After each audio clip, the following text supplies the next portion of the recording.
years after the Egyptian Arab Spring that toppled Hosni Mubarak, security forces spread across Cairo to tame protests, but the death toll climbs to at least 16 people and some 30 injured.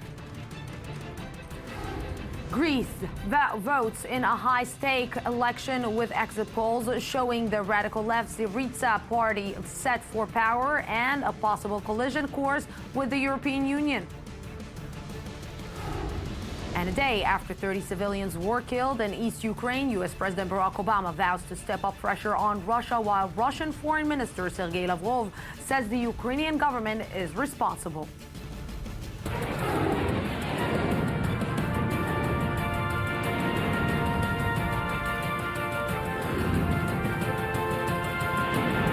The News Today with Lucy Aharish.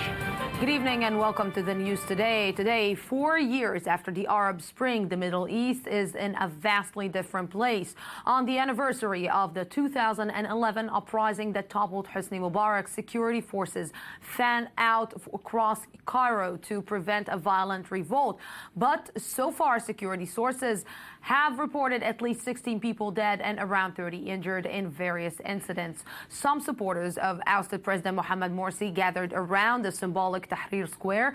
Dozens of those Muslim Brotherhood supporters were arrested there and in Alexandria. Meanwhile, in the Sinai Peninsula, the government has extended the state of emergency in place for another 3 months after a series of attacks on security forces there. Where is Egypt now in the context of the many regional shifts seen in the last 4 years? Before we will start discussing this, let's take a look back.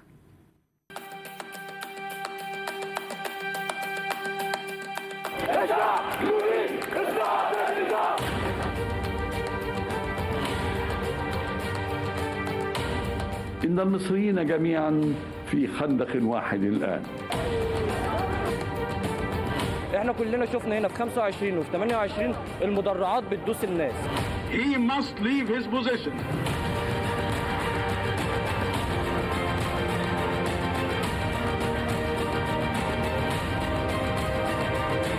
مصر بتخوض حرب وجود.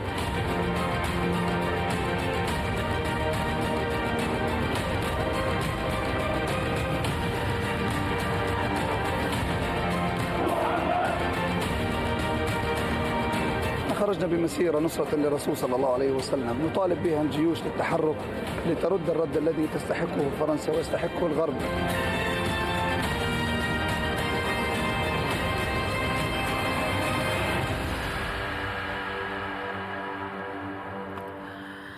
And joining me tonight to talk a little bit more about the current situation is foreign Israeli ambassador to Egypt, Yitzhak Levanon. Ambassador Levanon, thank you very much for coming. Thank you for inviting me.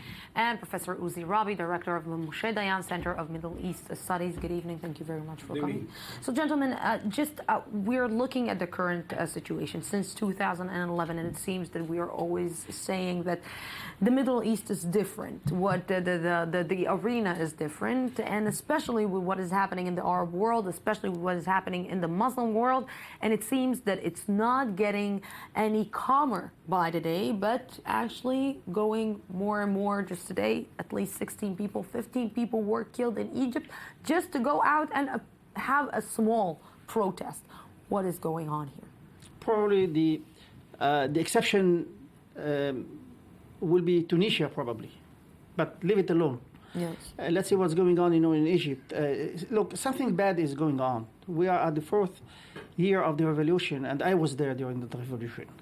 And the people are asking themselves today, after 4 years, where we stand now, where to? And we have seen that all the people of Mubarak are back, or out of prison, or like Ahmad is, he would like to run, for the elections, the upcoming elections.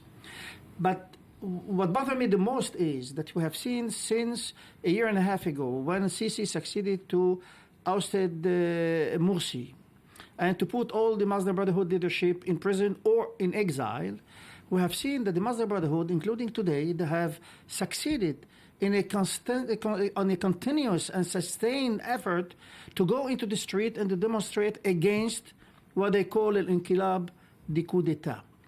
And we have seen today from Alexandria to Aswan a wave of hostility and violence.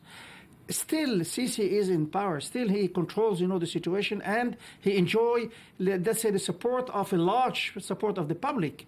But still, this bother, to see that the Muslim Brotherhood, they are still in the street with the symbolic, 4 fingers, which is Al-Ghaba Al-Adawiyya, and going into the street and doing what they are doing. And it's not only this, Abdel Fattah al-Sisi, just after what happened, just before what happened with Charlie Hebdo and after what happened with Charlie Hebdo in Paris, he said that there should be a shift. There should be some kind of a change inside the government, inside the religious, let's say, regime itself. And the religious people and the religious Islam should come out and do some kind of a change in it in order that we won't see any more killings on the name of the religion, in the name of Islam, in the name of Prophet Muhammad. And still today we're seeing the Muslim Brotherhood going out and 15 people are killed. And this is totally different than the democracy that Egypt wants to show to the world that it's going to. Yeah, and I fully agree that Egypt actually seems to come full circle or back to square one. Some of them would argue that actually Sisi is a full replica of Mubarak. I don't think so. I think that something happened, barriers of fear collapsed, and there is a change in the political culture. But I do agree that when it comes to the short term, Egypt is going through or to go through a tunnel of suffering, which is applicable to some other societies in the Middle East. It could be the Palestinian one, it could be Turkey. There is a question being asked actually all over the place. To what extent religion should be instrumental in forging up state and societies? This is a never-ending story. And I'm pretty sure that Egypt is going to suffer about that. And this is the big question, which is one way or the other actually hits the whole arena of the Middle East. Yeah, and when Egypt wants to be the big example for the Arab world or for the Muslim world, or wants to regain its place, this is not the example that you want to give, especially not after the events in Paris. You mentioned, that Sisi spoke at Eid al-Mawlid al-Nabi, the birthday of the Prophet. He spoke about, the religious revolution. But I think that his voice, unfortunately, is like, the voice in the wilderness. If you listen, to the people in the Middle East, in general, you hear more al-Qaradawi than you hear al-Sisi today. This is the problem. But Lunok, I think that he is determined to go ahead with what he's doing in Egypt, and he enjoys really the support of the public. But he has to, he has to face this situation, which is going to be a lot of suffering, because there is still leaders of the Muslim Brotherhood who lives outside Egypt, like Sarag al-Din or like Qaradawi or like the others, who are inciting the people day and night. And those people called, by the way, at the anniversary, the 4th anniversary of this revolution, to go into the street and to make, violence and hostilities. So this brings us back to the same conversations that we're talking about all the time. It's the double standard, maybe, that the Arab leaders, the Muslim leaders are sending to their people on the streets. But before we will continue discussing this now, with the outbreak of protests in Egypt today, Shai Ben-Ari takes a closer look at the divisions within Egyptian society and examines just how much has changed in the 4 years that have passed since the revolution. January 25th, the anniversary of the popular Egyptian uprising that led to the removal of former President Hosni Mubarak from power, a monumental event in the history of the region, and perhaps the major turning point of the Arab Spring. Throughout the day, violence broke out at different locations around the country where the anniversary was being marked, with Islamists and anti-government protesters coming out against the current regime. Egyptian security sources reported at least 15 deaths overall in the afternoon. Access to Tahrir Square, the symbolic epicenter of the 2011 protests, was cut off. 4 years after the former president's ouster, the Middle East has changed, but some are surprised at how similar today's Egypt is to that ruled by Mubarak. Others, perhaps not so much. Demonstrations, which were not banned even under the Mubarak regime, are now banned by law. 70% of those who have been detained were detained because of this law, from all factions. The political turmoil and violence which followed the removal of Mubarak eventually led to the rise of Egypt's current strongman, President Abdel Fattah al-Sisi, who has cracked down on the Muslim Brotherhood and other opposition groups in a manner that has surpassed even Mubarak himself. For Sisi's supporters, stability is worth the price. We've drawn up a constitution and we've elected a president, and the parliamentary elections are coming up. When these institutions are complete, I can say that Egypt has entered the phase of the Third Republic and that it's approaching a phase of development, reformation, enlightenment, and fixing the disorder that has happened in Egypt. Al-Sisi himself was in Saudi Arabia over the weekend to mark the death of King Abdullah, who passed away early Friday. The Saudi monarch was himself a reformist who challenged extremist religious authorities in his own country. Some see parallels with the current Egyptian leader. أمام رجال وعلماء الدين أنت مش ممكن تكون وأنت جواه حاسس بيه مش ممكن وأنت جواه تكون حاسس بيه لازم تخرج منه وتتفرج عليه وتقرب فكر مستنير حقيقي ده أنت محتاجين تتوقفوا بشدة وأنا بقول تاني إحنا محتاجين ثورة دينية. For now, it appears that the current regime in Egypt has managed to consolidate itself in the face of threats from within. There is no doubt, however, that tensions continue to bubble beneath the surface. Yes, and with us right now from Cairo is journalist Annabel van der Berge. Good evening. Thank you very much for joining us. Hello. So, Annabel, let's try to understand what is the current situation in the streets, because, again, it seems that we're getting back to the same chaos that we saw a year ago, 2 years ago, 3 years ago. It seems that Egypt, in one way or another, is not calming down from the so-called Arab Spring. Yeah, there is a very bad connection, I must say, but I think you were asking me about the atmosphere in the streets, if I understood that correct. Well, what we have to say is that basically there have been a lot of clashes between protesters and police officers, but what we see is that these clashes have been very locally. So yes, until this moment we have numbers from the Ministry of Health that at least 16 people have been killed, among them 2 police officers and soldiers, and all the others were civilians, and also almost 40 people got wounded. But these clashes took place very locally, and what we see in the rest of Cairo is that basically the strategic places such as Tahrir Square are sealed off for traffic, and most of the streets are actually at this moment very quiet. Firstly, because there is a lot of police and army in the street, and secondly, because people remember the horrific days from the horrific day last year and the year before, so they are afraid to come to the streets, even to buy groceries. So what are the current reactions from the government in Egypt? Well, at this moment, the government has not yet reacted on the victims made today. That's probably because the president is in Saudi Arabia because he is mourning for the death of King Abdullah. So he also announced 7 days of official mourning in Egypt for the death of the king, the Saudi Arabian king. So he said that any excuses that will be made will probably take place later. Yes, of course. Annabel, thank you very, very much for this conversation with us.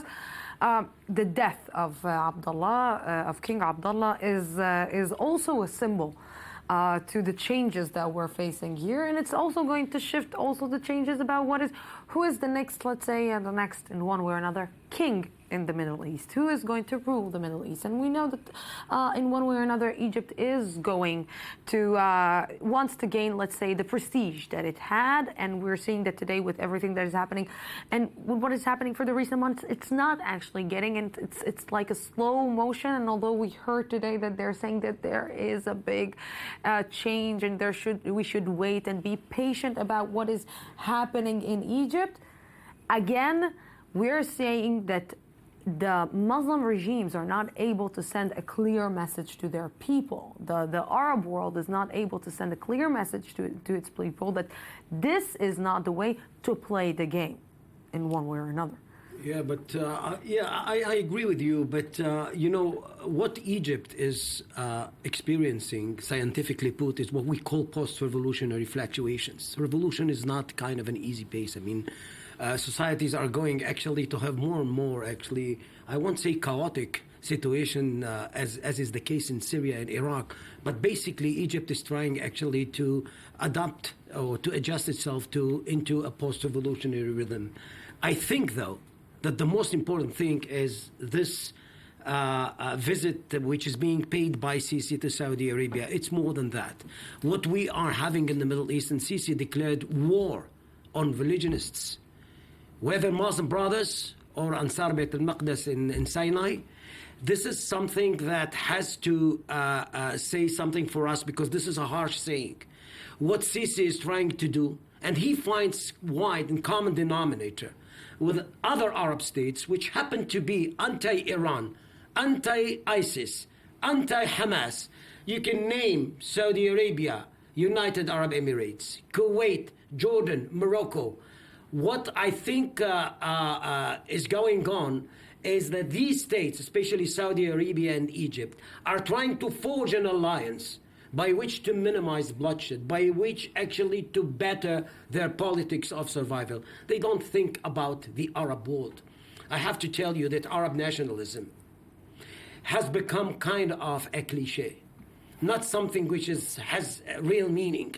And basically all these leaders in Egypt, Ba'ath Party in Syria and Iraq, that praised or raised Arab nationalism in the 50s and the 60s, this is something of the past. What we got here now is politics of survival, of minorities on the one hand, and all that vacuum that was left behind, which is being filled in by ISIS or Islamic Caliphate. This is kind of a challenge that can be found down on the road, and those states are pretty anxious about that, because they do understand that this is kind of an existential threat for them. And it seems that not only this, that the people are not tolerant anymore to their regimes. It's just seeing and reading the CIA report about the behavior, about the kingdom of the Saudi Arabia kingdom, about what is happening there, with everything that happened inside, with sex scandals and drugs and well, this is alcohol. a normal country. But it is a normal country. This is a normal country, but not in the Muslim world, especially not Saudi Arabia, that is supposed to,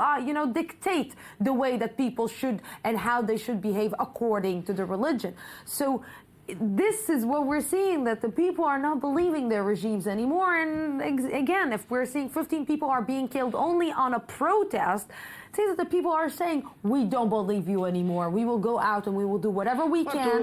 Lucy, to be candid with you, I think that I listen to that, less in Saudi Arabia than in other places. Probably it is, the king, the past king, Abdullah, who was really, he has a wise policy toward his country, and he did, progressively and gradually a few things that nobody thought it would be possible. For instance, that women can drive a car. I mean, it was forbidden for years.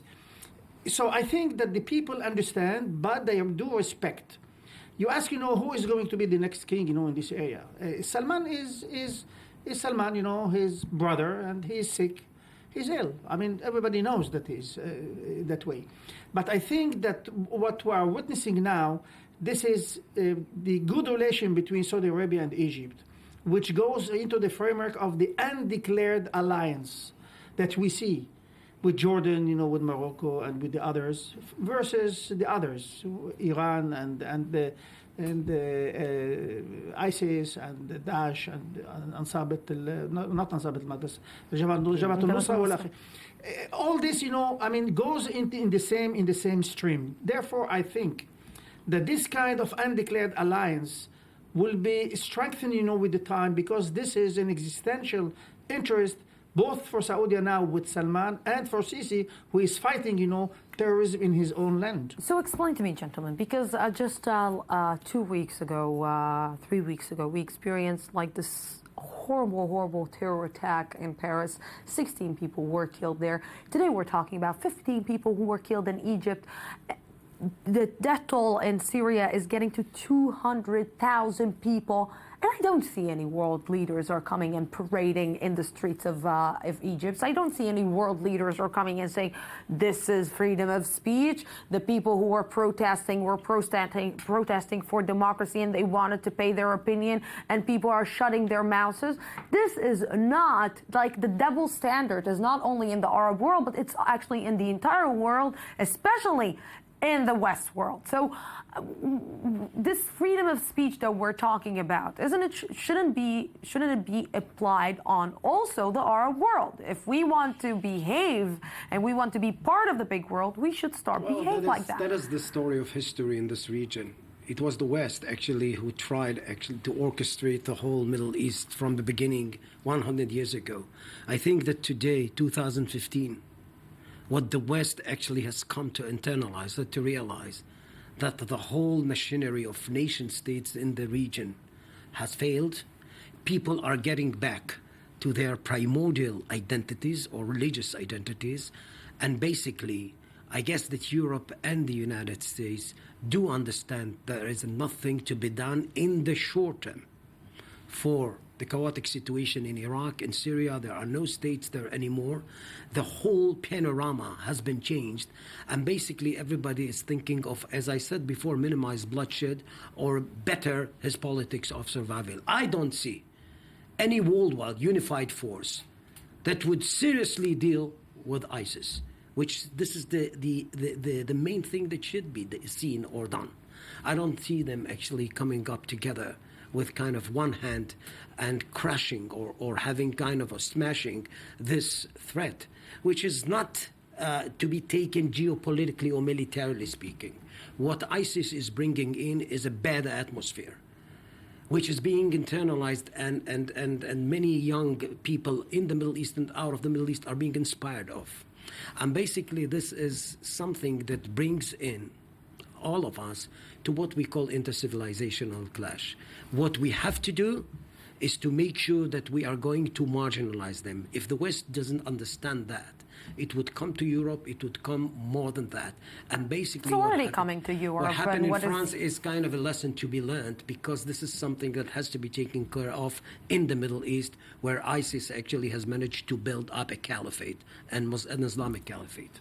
The demonstrations today in Egypt were not peaceful, from the beginning.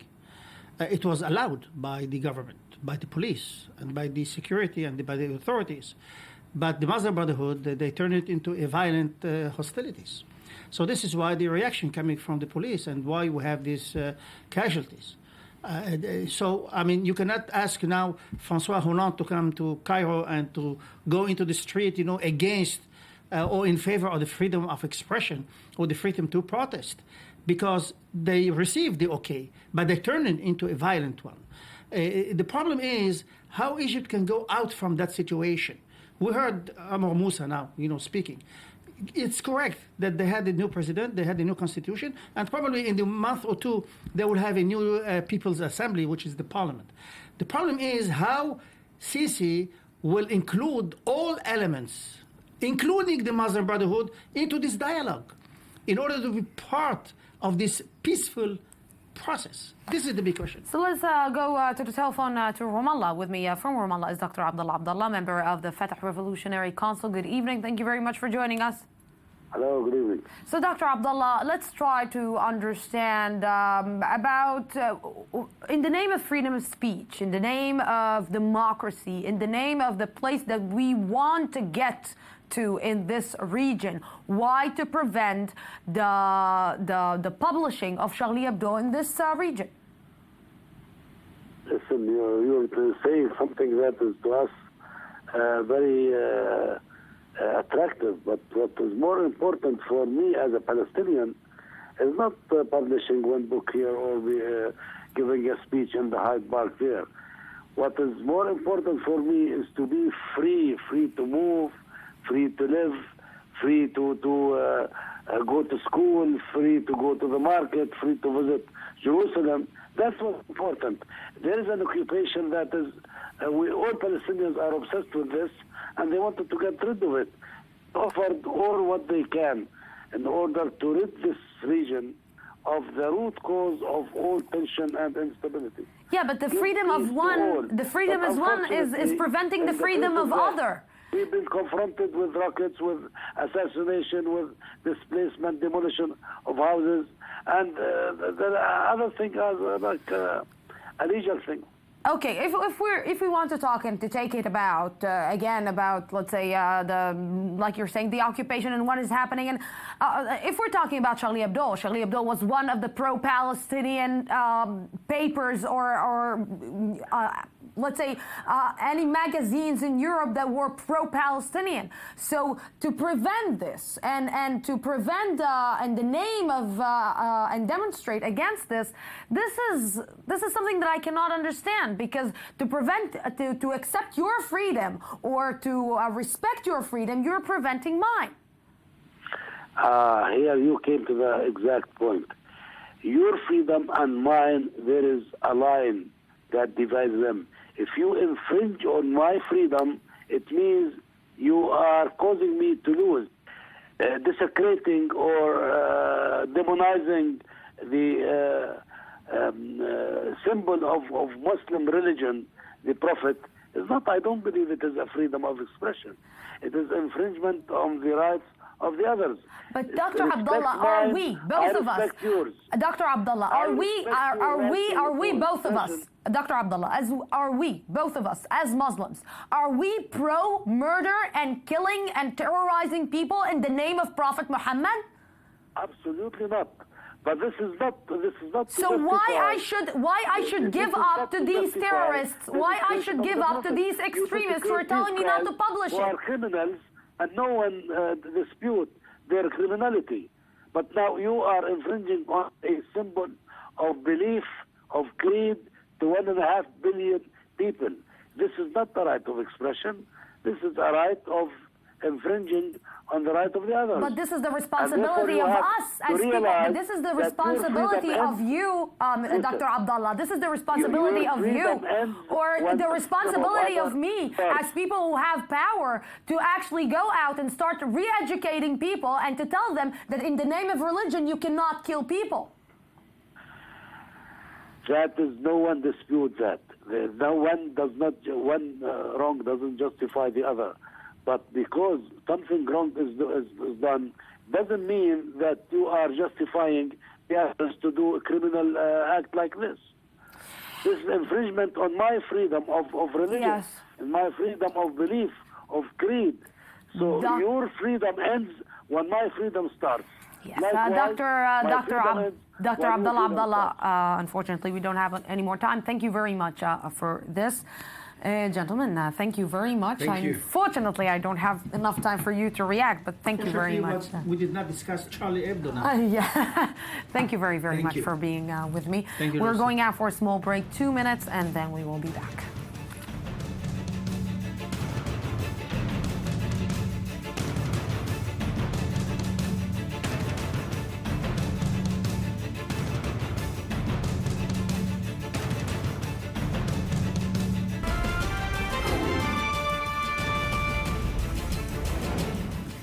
Years after the Egyptian Arab Spring that toppled Hosni Mubarak, security forces spread across Cairo to tame protests, but the death toll climbs to at least 15 people and some 30 injured.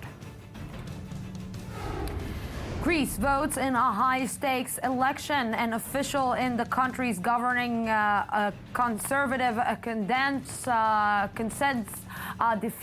concedes defeat to the radical left-wing Syriza party. A day after 30 civilians were killed in East Ukraine, U.S. President Obama vows to step up pressure on Russia, while Russian Foreign Minister Sergei Lavrov says the Ukrainian government is responsible.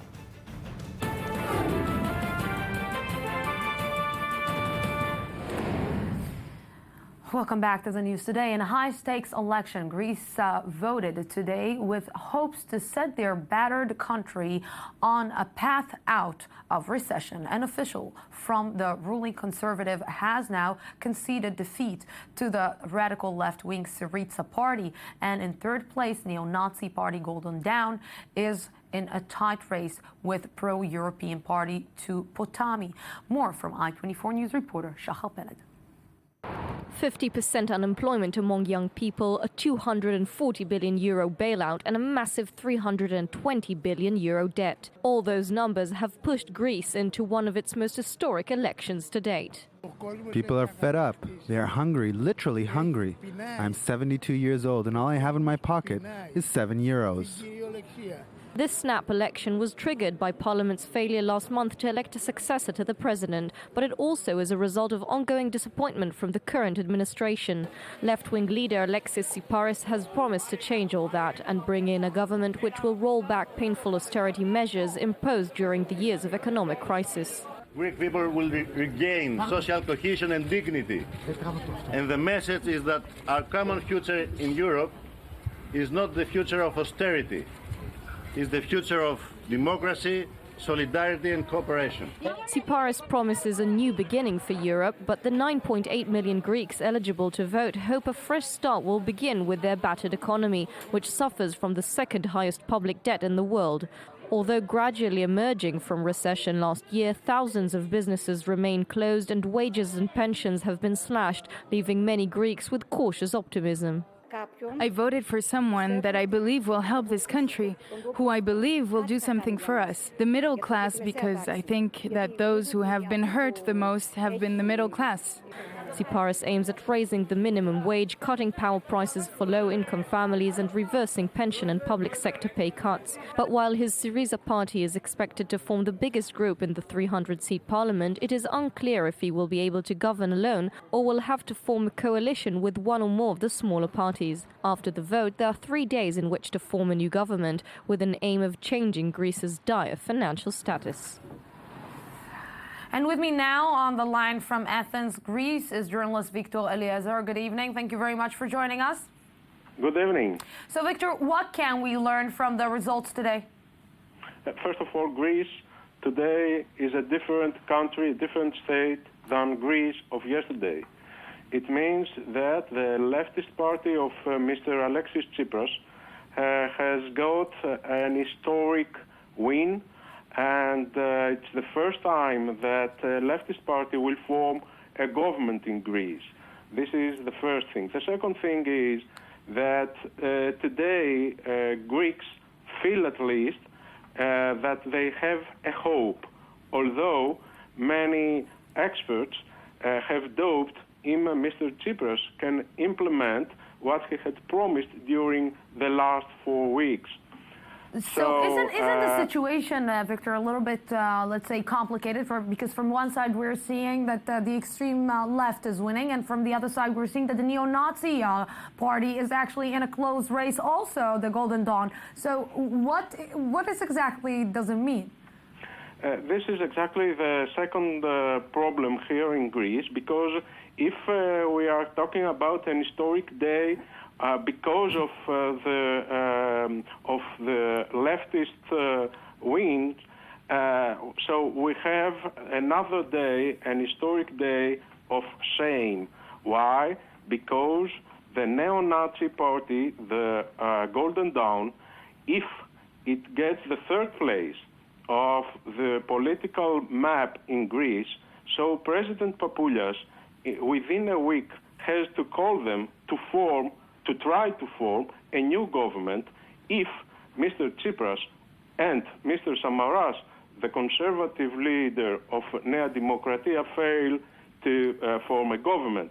And this will be, of course, the first time that a neo-Nazi party in Europe after World War II will try to form a government within Europe. Well, this is more complicated than even in Israel. Thank you very, very much, Victor Eliezer. Welcome. And with me to understand the economic aspects of these elections is Niamh Ellis, economy reporter from the Jerusalem Post. Good evening. Thank you very much for coming. Thanks for having me. So how this is going to affect the economy of Greece, because at the beginning, let's say, we saw that the Greece's economy is actually stepping up, but lately we're seeing like it's stepping down. Yeah. Where it's going to put the economy? So the bigger question here isn't about Greece itself, but about all of Europe. Have you ever heard the expression to cut off the nose to spite your face? Yeah. In this situation, Europe is the face and Greece is the nose. And the question is, what's going to happen in these post-election negotiations with the governments to decide whether or not they're going to try to stay in the euro? They're basically setting up a big game of chicken now against Germany, where they're saying, look, we have all this debt to you. We borrowed a lot of money for bailouts, and you forced us into all these austerity measures that we don't want. We want to negotiate those again. And the threat that they're making is that they're going to leave the Eurozone. Will they be able to live without, let's say, the support of Germany? So if that happens, basically, it would be bad for everyone. You know, if Greece cuts off itself from Europe, it's bad for Greece. And it's bad for Europe. It's bad for Greece because, all of a sudden, I mean, this is going to be unprecedented, breaking off from this big bloc. It's going to have to put in capital controls. People will be running on the banks. It's going to make a very negative impact on their economy. They'll fall right back into recession. So I don't think that they really want that.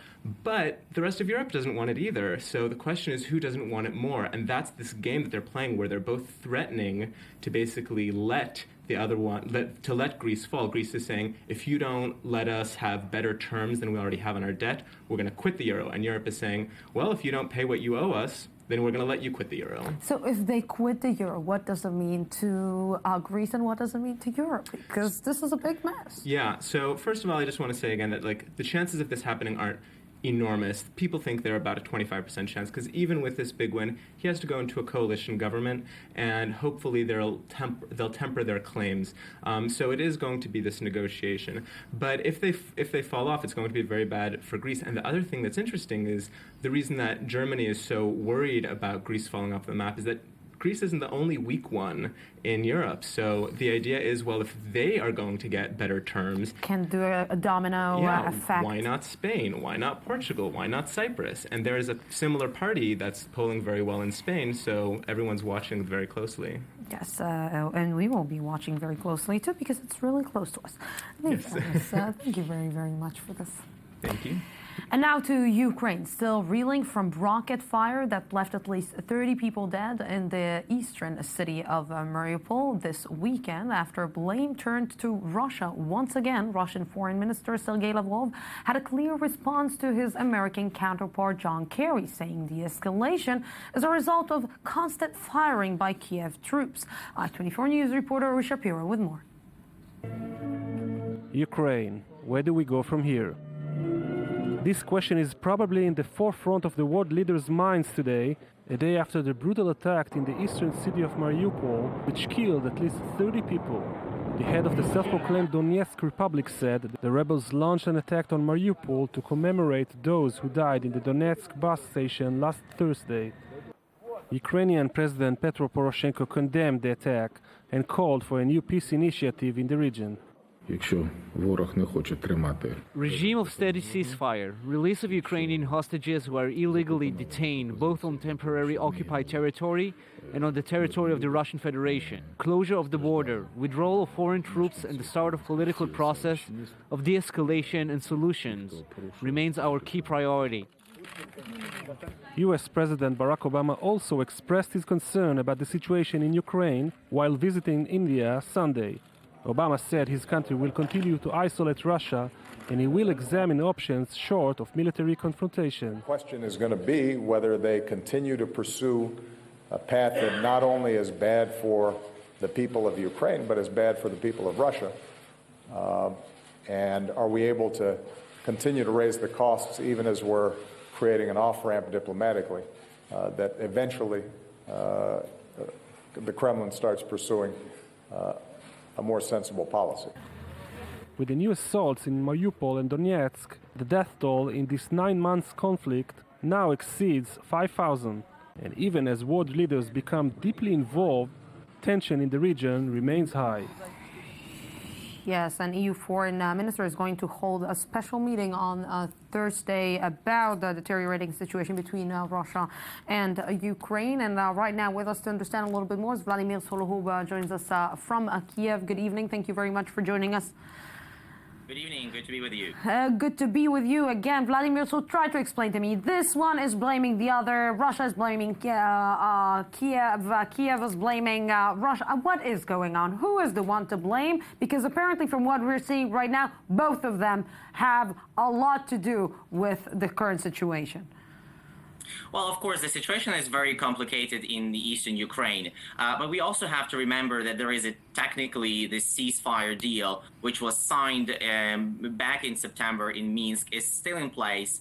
And even though it is falling apart with each passing day, but the position of the Ukrainian government is that they only fire in response to the incoming fire, shelling. So, and the most recent horrific attack on Mariupol yesterday has come definitely from the side, which is from the territory which is controlled by the separatists. This was confirmed in the OSCE report. There are OSCE missions scattered along around the cities and towns of eastern Ukraine. They're monitoring the situation in eastern Ukraine, and one of the teams is in Mariupol. They were on the grounds of the shelling just hour before it happened, and already in the afternoon they issued their report in which they confirmed that the shelling came from the territory which is controlled by the separatists. So yeah. Vladimir, just try to explain to me, because what is the point with this ceasefire? What is the point with holding this ceasefire? What is the point of having the ceasefire if no one is actually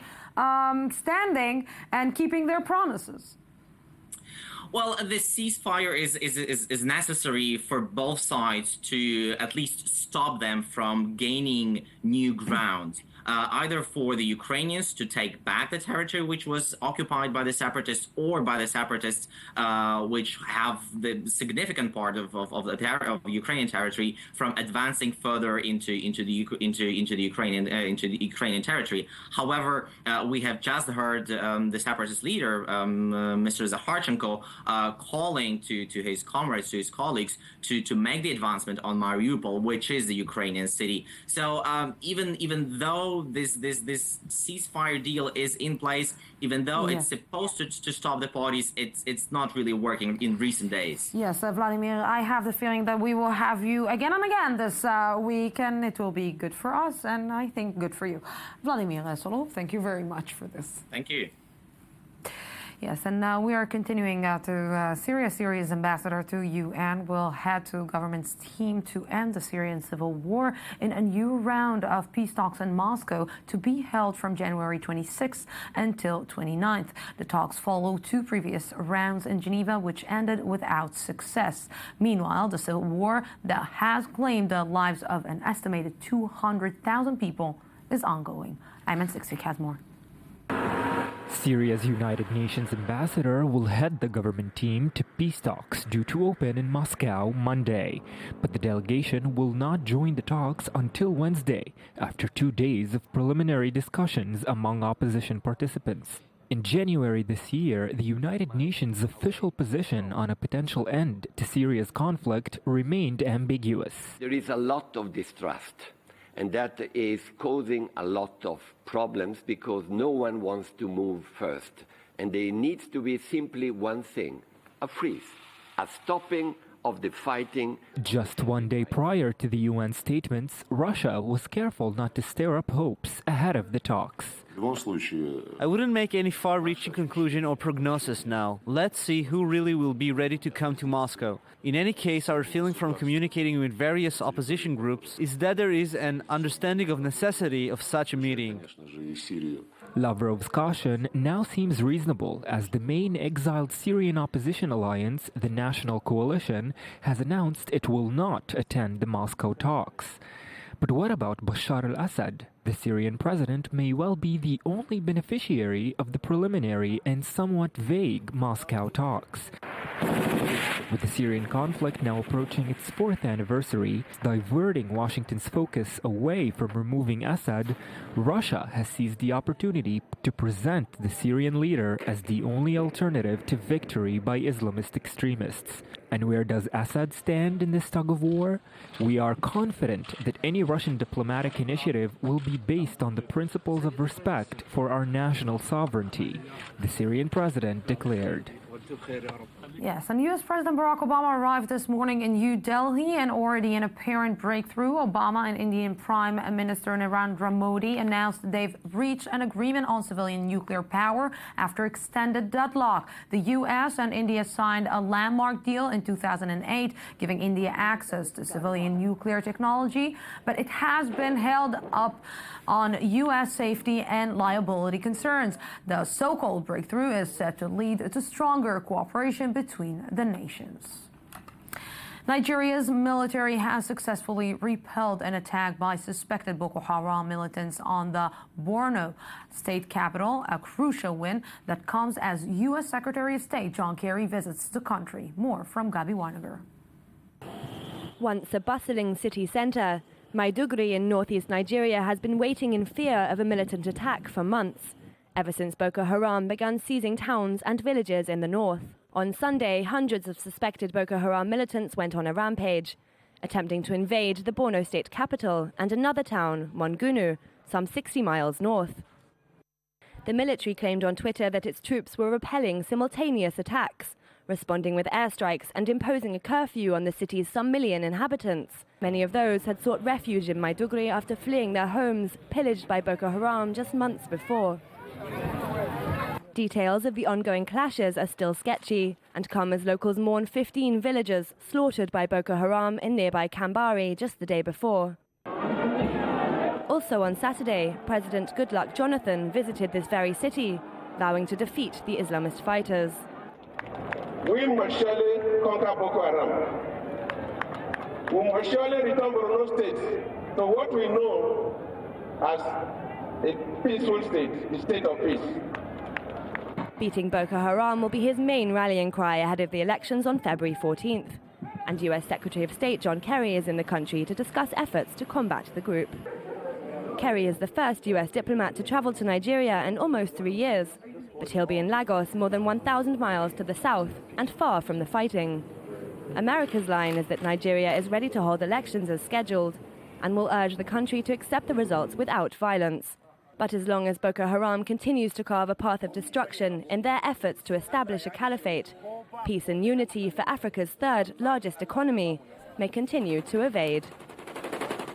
And the ongoing story, Argentinian journalist Damian Pachter has fled to Israel fearing for his life. A Buenos Aires Herald writer, Pachter was the first to report on prosecutor Alberto Nisman's death, the man who was investigating an alleged government cover-up in the 1994 attack on the AMIA Jewish Community Center in Buenos Aires. Pachter is said to have notified the Argentinian Journalist Forum that he has been subject to a suspicious surveillance which forced him to leave the country. And now to sports. And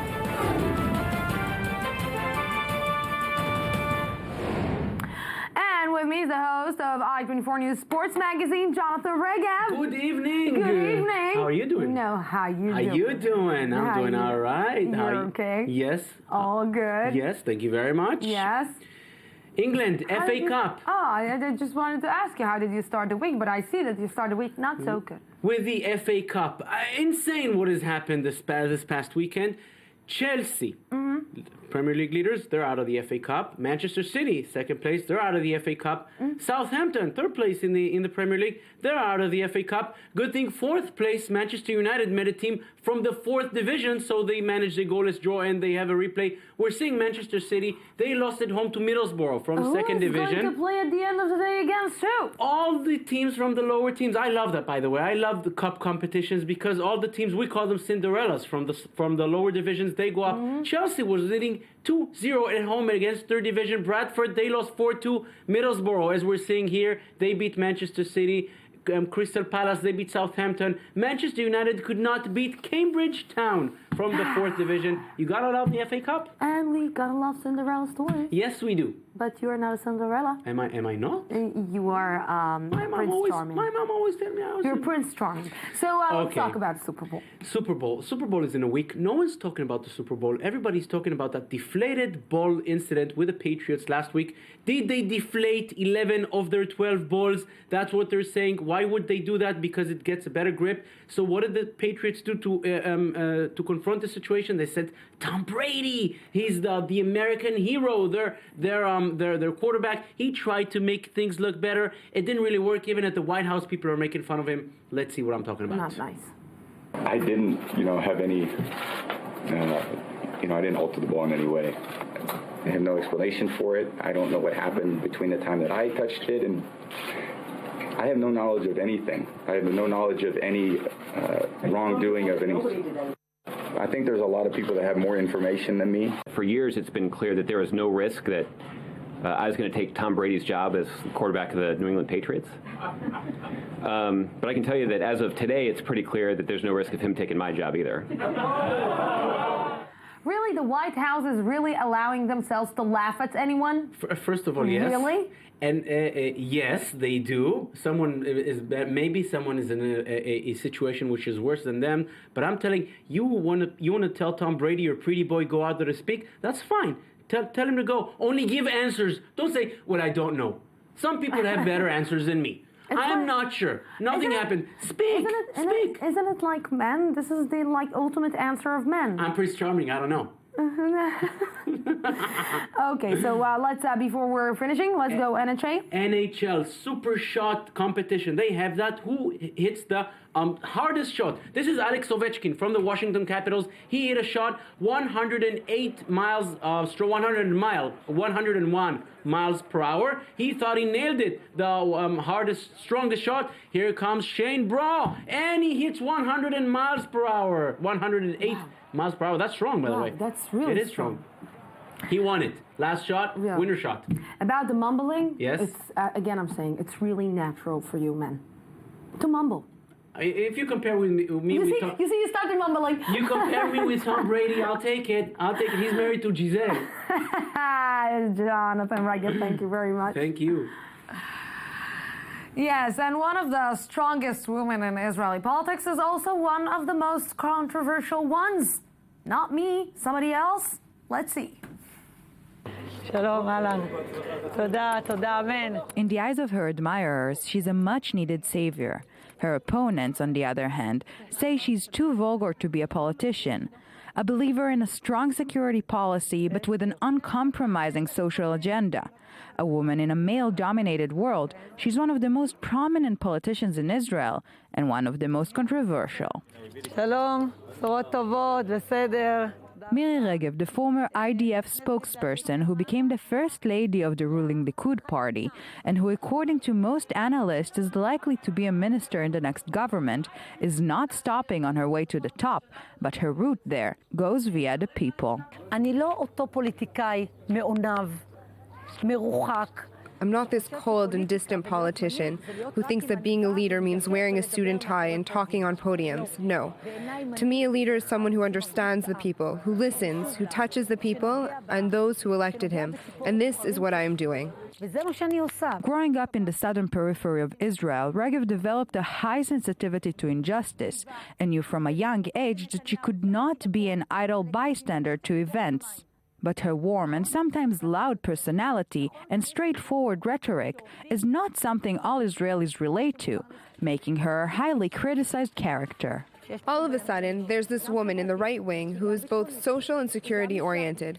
She's also a woman and from the periphery. She's a brigadier general in the army. That is confusing to them. And she's also telling the truth. She dares to not be ashamed, not to hide, and not to apologize. The Sudanese are cancer in our body. We will do everything we can to send them back to where they belong. This might be her most disputed statement, and it evoked harsh reactions and huge controversy.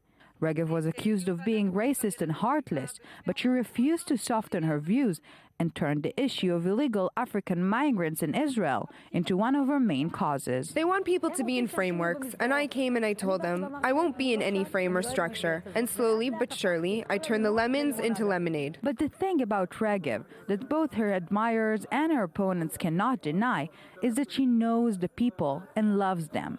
When arriving at a potentially hostile environment, the Arab community of Jaffa Azalka, it's only a matter of seconds before she effortlessly breaks down barriers and becomes part of the crowd, listening to their stories and grievances. Her public persona is indeed very complex, something she's well aware of, but no one disputes the fact she's a hard worker who has journeyed long and hard to get to where she is now. And like it or not, she has no intention of changing. As a child, I used to tell myself, I will cross the road, pick the oranges, but will always remember where I came from. It's driving me crazy. I became a crybaby. Every time I talk about my home, I start crying. This thing, it gave me the power to believe I can. Yes, no comment. We'll go out for a small break, 2 minutes, and I'll be back.